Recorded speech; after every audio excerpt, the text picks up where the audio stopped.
Hello, welcome to another episode of Reactive Land. Today we're gonna test the internet.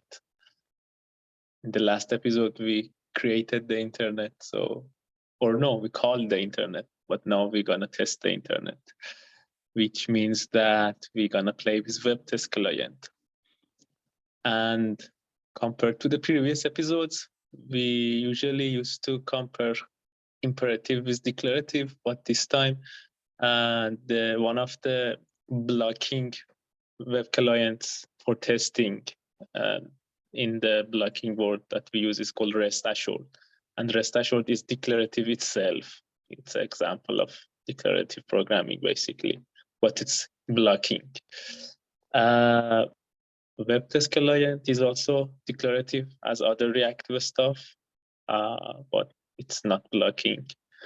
And this is how we use it. It's pretty much similar to REST assured, but it's more straightforward, I would say.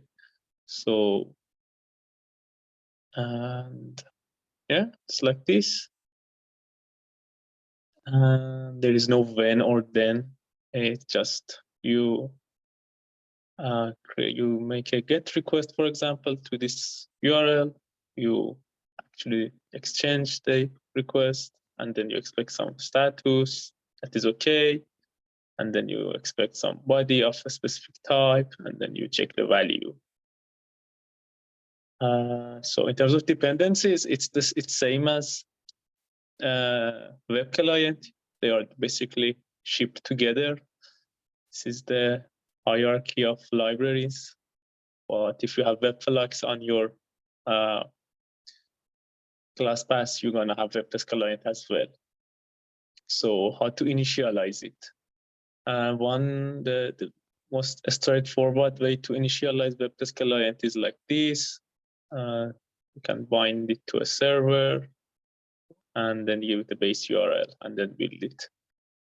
Bind to server means that actually I don't remember. Yeah, I don't remember it at the moment, unfortunately, but this base URL is clear. So your tests, the APIs, let's say you have some HTTP APIs in your code and you want to test them, and you test them with WebTestClient, of course. So your tests will run on localhost. Your APIs are accessible on localhost. So basically you put the base URL here like this. But if you have a test that is using a Spring extension and it's a Spring test, basically it's a Spring Boot test, you wouldn't need to do any of this. You can just auto-wire WebTestClient and it will do all of this for you. So all you need is to add this to your tests. So you need to have a Spring extension and your test should be a Spring Boot test, and then you add auto-configure WebTestClient. Then you can just inject the WebTestClient and use it instead of initializing like this by yourself. And yeah, let's say we have a GET endpoint and we want to test it. So we have a WebTestClient. We have set the base URL before, and then we put the path here.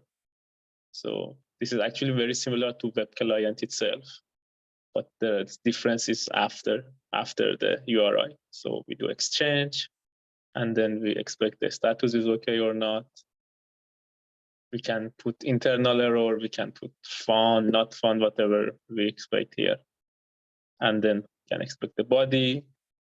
And since it's reactive, we can actually check for emptiness very explicitly. And it's kind of pretty much similar with post as well. So if you want to check a post API, we do stuff get, we're gonna put post, the pass, exchange it, we check if the status is created. We expect the header in the response to have this header, to have this value. And actually the good thing here is that we can use JSON pass out of the box. So we expect the body, and how we expect the body, or what value we want for the body, we check that using JSON pass. And it's just you do .json pass and you put the field there and then you put the value there. this is a JSON pass query, and that's, of course, is the assumption that the response that you get is in a JSON form, which we are checking here.